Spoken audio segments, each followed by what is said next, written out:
Suppose I have a function like f of x equals x squared. It looks like this classic parabola. And I'm interested in one point on that parabola. This point, let's say it's at x equals 1. And I'd like to know the slope of a tangent line passing through that point. So what do I mean by a tangent line? I mean a line that touches that parabola at just that single point. So it comes in, gets closer and closer and closer, shares exactly one point with the parabola, and then continues straight along its way. We'd like to use our knowledge of limits to be able to find the slope of that line and the equation of the line as well. So let's see how we could do that just conceptually. I'm going to add some annotation here. I'll add a second point, and then I can slide that point. We begin with a secant line, which is a line cutting through 2 points. We can slide that second point closer and closer to the first point until they become the same point. And this should give us a way to approach the slope of the tangent line using our limit definition. So let's do a little bit of algebra and see how that can be worked out. So remember, the function that we're talking about in this example, f of x, is going to be x squared. And we are looking for the slope of the tangent line at a point along this function located right about there. We're going to be taking a second point. This first point I will call a, and the second point I will call a plus a little bit h. So what will the slope of this tangent line be if it goes through these 2 points? We can call the slope of this at this point f prime of a.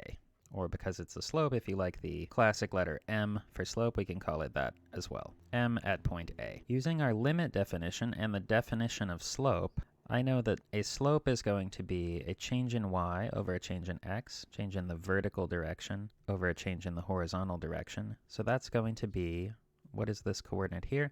That's f of what? A plus h.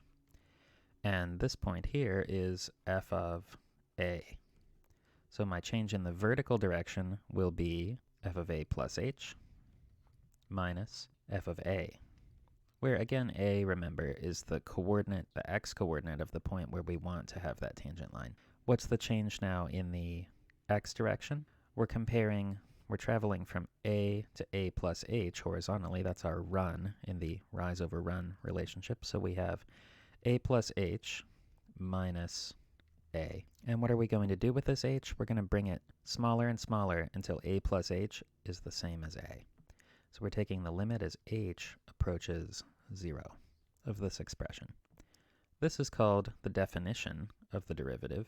The definition is often a good technique for finding a derivative if we have a new kind of function that we're not sure about and we want to gain some insight. But you'll see it doesn't always take the least amount of writing to use the definition to find a derivative. So this is going to be plugging in our particular function, the limit as h approaches 0 of, what is our function here? X squared. So I just plug in a plus h into that function, and I get a plus h squared minus f of a. So I plug in a here, I get a squared. In the denominator, I have a plus h minus a. Now I notice things are going to get simple here, and they should. These should always become much simpler, these expressions that we're looking at, because remember, we're making the run much smaller, making the rise much smaller, so I should definitely get some simplification in the algebra that I'm about to do. So I see I'm going to have just an h in the denominator. Let's FOIL this out. We'll multiply out this binomial. So I have a squared plus ah plus ha, that's a 2ah, plus h squared minus a squared. Remember, we're still taking a limit as h approaches 0, and in the denominator here, I just have an h, because we had a plus h minus a. Let's see if anything cancels.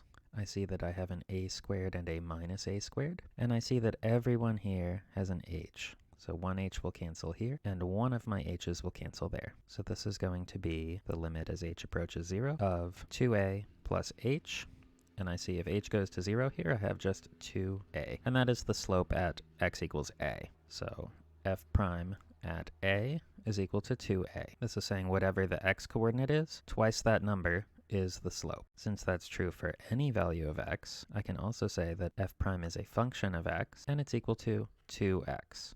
So we're not looking at just a single value, but at any particular value of x. Plug in 2 times that value, and it will give us the slope of this line. Let's head back to Desmos to see that in action. Making a new graph here, I have f of x equal to x squared. We want to place a point on there, which will be a comma f of a. I'll add a slider for a, and notice that gives me a point that, like a bead on a wire, stays on the function. And now let's check out the value of our tangent line. I'm going to use point slope form, which remember is y minus the y coordinate of this point. The y coordinate of that point is f of a equals the slope, and here I know the slope is 2a times x minus the x coordinate of the point, which is a. So checking out the behavior there, does this stay tangent to the first curve? Yes, it does. So we have succeeded. We've shown that the derivative of f of x equals x squared is 2x.